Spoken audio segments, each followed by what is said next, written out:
العزة عما يصفون وسلام على المرسلين والحمد لله رب العالمين.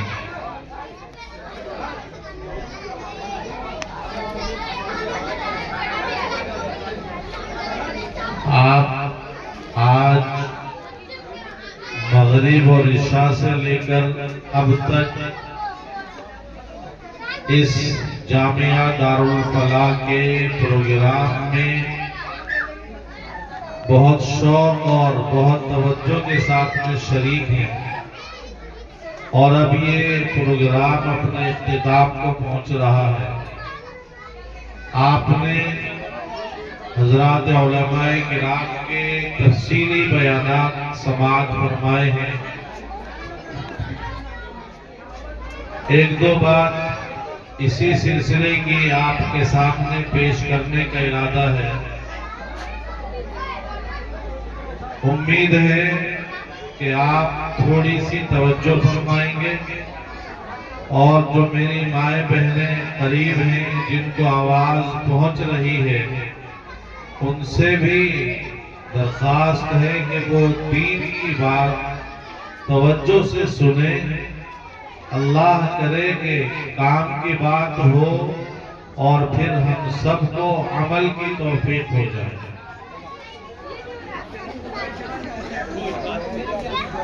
اللہ نے ہمیں اور آپ کو بہت سی نعمتوں سے نوازا ہے۔ انہی عظیم نعمتوں میں اولاد کی نعمت ہے۔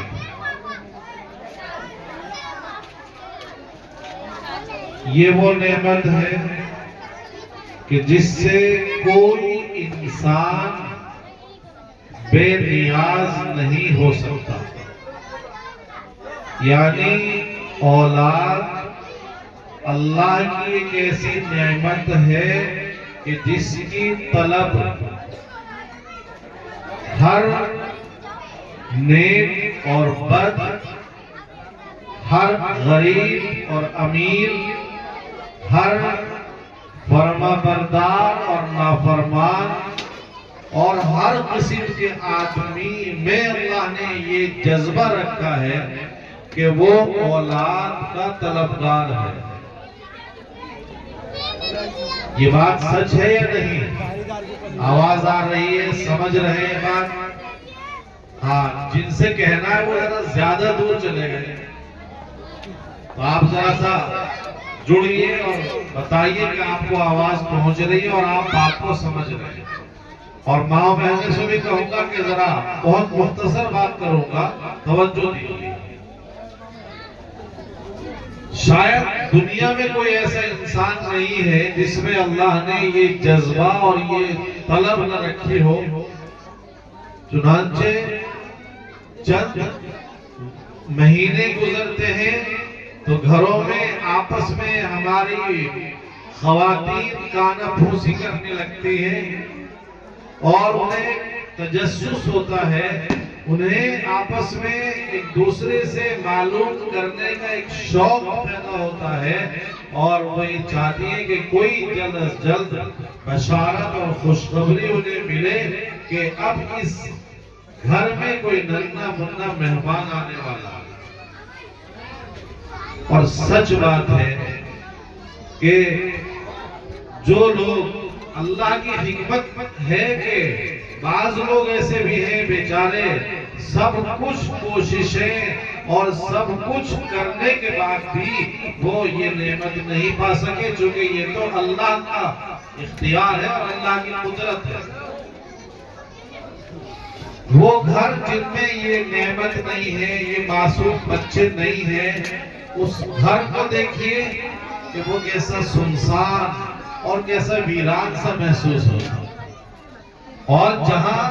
اللہ نے یہ نعمت دی ہو، دو چار بچے ہنستے کھیلتے مارتے پیٹتے اور بھاگتے دوڑتے نظر آتے ہو، لگتا ہے کہ بھئی ہاں یہاں کوئی رہتا ہے، یہ گھر آباد ہے۔ یہ اللہ کی بڑی نعمت ہے۔ کتنی بڑی نعمت ہے، اور کوئی بھی انسان اس سے بے نیاز نہیں ہے۔ میں مثال پیش کر رہا ہوں اللہ کے نبی، اللہ کے نبی جو اس کائنات میں سارے انسانوں سے سب سے اچھے ہوتے ہیں، اللہ کے نبیوں میں بھی اولاد کا جذبہ ہے، اور قرآن پاک سے معلوم ہوتا ہے کہ اللہ تعالیٰ نے ان کے اندر اولاد کے ہونے کا اور اولاد کے حاصل کرنے کا ایسا شوق رکھا تھا کہ انہوں نے اللہ سے اولاد حاصل کرنے کے لیے دعائیں مانگی۔ آپ نے نام سنا ہوگا، بہت مشہور پیغمبر ہیں حضرت ابراہیم علیہ السلام۔ حضرت ابراہیم علیہ السلام بڑھاپے کو پہنچ گئے، 80 سال کی عمر ہو گئی۔ اللہ کا فیصلہ تھا کہ ہم ابھی اولاد نہیں دیں گے۔ قرآن میں اللہ تبارک و تعالیٰ نے ان کا اولاد کی طلب کا جذبہ اور شوق نقل کیا ہے، یہاں تک کہ وہ الفاظ بھی اللہ نے قرآن میں ذکر فرما دیے جن الفاظ سے وہ اللہ سے دعا کرتے تھے، رب ہب لی من الصالحین، اے میرے پروردگار مجھے نیک اولاد عطا فرما۔ نبی ہیں، جلیل القدر پیغمبر ہیں، اور اللہ نے ان سے بہت بڑا کام اس اعتبار سے لیا ہے کہ ان کو بہت سارے نبیوں کا باپ بنایا ہے۔ ان کی نسل میں اللہ نے تقریباً 3500 نبی بھیجے ہیں، اتنے بڑے آدمی ہیں، اور اولاد کا جذبہ ان کے اندر اور شوق موجود ہے کہ اللہ سے دعا کر رہے ہیں، اور بڑھاپے کو پہنچ گئے۔ دعا کیا ہے؟ رب ہب لی من الصالحین، اے اللہ نیک اولاد مجھے بھی عطا فرما۔ جن بھائیوں اور جن بہنوں کو اولاد نہ ہو، وہ حضرت ابراہیم علیہ السلام کی یہ دعا بطور خاص بہت اہتمام اور توجہ کے ساتھ پڑھنے کا معمول بنائے، چونکہ یہ پیغمبر کی دعا ہے، اور پیغمبر کی یہ دعا اللہ نے قرآن میں نقل فرمائی ہے، اور قرآن میں نقل کرنے کے ساتھ ساتھ اللہ نے پیغمبر کی اس دعا کو قبول بھی فرمایا۔ اللہ نے پیغمبر کی یہ دعا قبول فرمائی ہے، چنانچہ جب ان کی عمر 80 سال سے بھی اوپر ہو گئی، 85 سال کی عمر ہو گئی یا اس کے قریب تو اللہ نے ان کو ایک بیٹا عطا فرمایا جن کا نام حضرت اسماعیل علیہ السلام ہے۔ یہ نام تو آپ نے سن رکھے ہیں نا، ابراہیم پیغمبر گزرے ہیں، انہی کے بیٹے ہیں اسماعیل علیہ السلام، اور اللہ نے پھر ان دونوں کے ذریعے، باپ اور بیٹے کے ذریعے، خانہ کعبہ کو دوبارہ سے تعمیر کرایا۔ خانہ کعبہ جو منہدم ہو چکا تھا، جس کی دیواریں ختم ہو گئی تھی اور جس کی بنیادیں بھی مٹی میں دب گئی تھی، اللہ نے ان دونوں کو حکم دے کر کے کہا کہ ہمارا گھر تعمیر کرو، پرانی بنیادیں کھود کر اس کو دوبارہ سے کھڑا کرو۔ اللہ نے ابراہیم کو بیٹا دیا اسماعیل، دونوں سے اپنے گھر کو بنانے کی، خانہ کعبہ کی تعمیر کی خدمت کی۔ تو اس سے یہ سمجھ میں آیا کہ کوئی انسان، یہاں تک کہ نبی بھی، اولاد کی طلب والے جذبے سے خالی نہیں ہے، اور یہ ہر انسان، ہر مرد اور عورت کا ایک فطری جذبہ ہے، اس کو ختم نہیں کیا جا سکتا، اور یہی انسان کی خوبی ہے کہ وہ اپنی اس نسل کو آگے بڑھانے کے لیے اور انسانیت کے سلسلے کو آگے بڑھانے کے لیے فکر مند رہے اور اس کے لیے جائز ذریعہ اختیار کرے۔ تو اولاد کا نعمت ہونا سمجھ میں آتا ہے کہ نہیں آتا؟ اللہ کی نعمت ہے نا، یہ اولاد اللہ کی نعمت بھی ہے اور یہ اولاد اللہ کی امانت بھی ہے۔ امانت کا مطلب ہوتا ہے چیز تو کسی اور کی ہے لیکن کسی بندے کو وہ حفاظت کے لیے یا برتنے کے لیے دے دی گئی ہے۔ چنانچہ اللہ نے ہمیں یہ اولاد دی ہے، ہم اس کی حفاظت کریں اور اس کا صحیح استعمال کریں، یہ اللہ کی امانت ہے۔ جب چاہیں وہ اپنی امانت لے سکتے ہیں۔ چنانچہ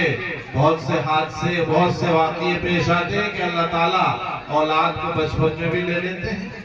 اور یہ نعمت ہے، اور نعمت کا مطلب اللہ کا احسان ہے۔ نعمت یعنی اللہ کے احسان کی قدر، اللہ کے احسان کی قدر کرنا، یہ صحیح معنی میں اس نعمت کا شکر ادا کرنا ہے۔ آپ کو اللہ نے نعمت دی ہے اور آپ شکر ادا نہیں کرتے، قدر نہیں کرتے تو اللہ ناراض ہوتے ہیں اور اپنی وہ نعمت چھین لیتے ہیں نا۔ قرآن یہ بتاتا ہے کہ آپ اللہ کی نعمتوں کی جتنی قدر کرو گے، جتنا شکر ادا کرو گے نعمت دینے والے کا، اللہ تمہاری نعمتوں کو بڑھا دے گا۔ تو چونکہ یہ اولاد نعمت بھی ہے اور امانت بھی ہے، تو ہمیں نعمت کے اعتبار سے اس اولاد کی قدر کرنی ہے اور اللہ کا شکر ادا کرنا ہے کہ اللہ تو نے ہمیں یہ نعمت عطا فرمائی، اور امانت ہے تو ہمیں اس کی حفاظت کرنی ہے، حفاظت کرنی ہے برے عقائد سے، حفاظت کرنی ہے بری صحبت سے، حفاظت کرنی ہے برے سماج سے، حفاظت کرنی ہے ہر قسم کے اللہ کے حکم کے خلاف ہونے والے یا بولے جانے والے کام اور بات چیت سے۔ اس امانت کو ہمیں بچا بچا کر حفاظت کے ساتھ میں رکھنا ہے۔ دیکھو اللہ نے ہمیں یہ نعمت دی ہے تو ہماری ذمہ داری ہے کہ اس نعمت کی قدر کریں، ہماری ذمہ داری ہے کہ اس امانت کی حفاظت کریں۔ اگر ہم اور آپ اس کی قدر کرنا چاہتے ہیں اور اس امانت کی حفاظت کرنا چاہتے ہیں تو اس کی قدر یہ ہے اور اس کی حفاظت یہ ہے کہ آپ جیسے خود مسلمان ہیں، آپ جیسے ایک اللہ کو مانتے ہیں، آپ جیسے اپنے لیے مسلمان ہونا فخر کی چیز سمجھتے ہیں، ایسے ہی آپ اپنی اولاد کو اپنے رب کا، اپنے اللہ کا تعارف کراؤ، انہیں سکھاؤ کہ تمہیں پیدا کرنے والا کون، تمہیں پالنے والا کون، تمہیں کھلانے والا کون، تمہاری موت اور زندگی کا مالک کون، تمہاری تقدیر کو بنانے اور بگاڑنے والا کون، تمہیں عزت اور ذلت دینے والا کون، تمہاری روٹی روزی کا یا تنگ دستی کا مالک کون۔ یہ سب باتیں آپ اپنی اولاد کو سکھائیں اور پھر یہ بتائیں اللہ نے ہدایت کے لیے ایک کتاب اتاری ہے جس کو قرآن کہتے ہیں۔ یہ قرآن ہماری مذہبی کتاب ہے، اس قرآن کو پڑھنا ہے، الفاظ بھی یاد کرنے ہیں، دیکھ کر بھی پڑھنا ہے، زبانی بھی پڑھنا ہے، یعنی ناظرہ بھی کرنا ہے، حافظہ بھی کرنا ہے، اور اس سے آگے بڑھ کر اس کے معنی اور مطلب کو بھی سیکھنا ہے، سمجھنا ہے، اور پھر اللہ کے حکم کو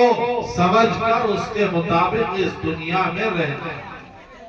یہ ہے اولاد کی قدر، یہ ہے اولاد کا حق۔ آج افسوس کے ساتھ یہ بات کہنی پڑتی ہے، اور خصوصاً آپ کے یہاں بیٹھ کر کہنے میں کوئی تکلف بھی نہیں ہے کہ ہماری اس طرح کی کالونیوں میں، ایسی آبادیوں میں جو بہت زیادہ گھنی آبادیاں ہیں، جہاں مسلمانوں کی بڑی تعداد ہے، مگر وہاں ان بچوں کی تعلیم کے لیے، مذہبی تعلیم کے لیے، اچھی تربیت کے لیے پورا انتظام نہیں ہے، گھر والے بھی فکر مند نہیں ہیں، اور امت کے دوسرے ذمہ دار بھی کالونیوں کے لیے اور جھگیوں کے بچوں کی تعلیم اور تربیت کے لیے بہت زیادہ فکر مند نہیں ہے۔ ہم اور آپ دیکھتے ہیں کہ ہمارے گلی کوچوں میں پھرنے والے کتنے بچے ہیں جو مکتب آتے ہیں، مسجد آتے ہیں، جنہیں کلمہ یاد ہے، نبی کے بارے میں انہیں پتا ہے، وہ قرآن کو جانتے ہیں، وہ جنت اور دوزخ کے بارے میں کچھ جانتے ہیں۔ یہاں تک کہ ایسی کالونیوں میں یہ دیکھا گیا ہے کہ ان کے چھوٹے اور بڑے، مرد اور عورت، خواہ جس عمر کے بھی ہو، وہ خود چکے کبھی مسجد نہیں گئے، کبھی تعلیم کے لیے مکتب اور مدرسہ نہیں گئے، اور انہوں نے کبھی اپنے لیے خود دین کی فکر نہیں کی۔ اسی طرح وہ اپنی اولاد کی بھی پرورش کر کے ان کو بھی بے دین اور لا مذہب رکھ کر کے ان کو بڑھا رہے ہیں اور ان کی زندگی آگے لے کر کے جا رہے ہیں۔ بڑے افسوس کی بات ہے کہ جہاں مسلمانوں کی اتنی بڑی تعداد رہتی ہو، وہاں ان کو کلمہ یاد نہ ہو، وہاں انہیں یہ نہ پتا ہو کہ دن میں نمازیں کتنی ہیں، انہیں قرآن کے بارے میں کچھ معلوم نہ ہو، انہیں جناب محمد الرسول اللہ صلی اللہ علیہ وسلم کے بارے میں کچھ معلوم نہ ہو۔ یہ آپ کا اس جگہ پر جو مدرسہ واقع ہے، یہ آپ کے لیے بڑی نعمت ہے۔ بتاؤ اگر یہ قاری صاحب نہ ہو، مولانا رحمت اللہ صاحب یہاں نہ ہو، تو آپ کو تو شاید کوئی کلمہ یاد کرانے والا بھی نہ ہو، آپ کے بچوں کو تو کوئی دین کی با، الف اور با بھی سکھانے والا نہ ہو۔ یہ کتنی قربانی ہے۔ کیا یہ اچھی جگہ، پوش کالونی میں، کھلی جگہ پر اور اچھے بہتر علاقے میں کیا یہ مدرسہ نہیں چلا سکتے؟ بھئی ان کو تو مسلمانوں سے اللہ کی رضا کے لیے چندہ کر کے ہی مدرسہ چلانا ہے نا، تو کیا ضروری ہے، کیا ان پر فرض ہے کہ آپ ہی کے علاقے میں چلائیں، آپ ہی کی کالونی میں چلائیں، جہاں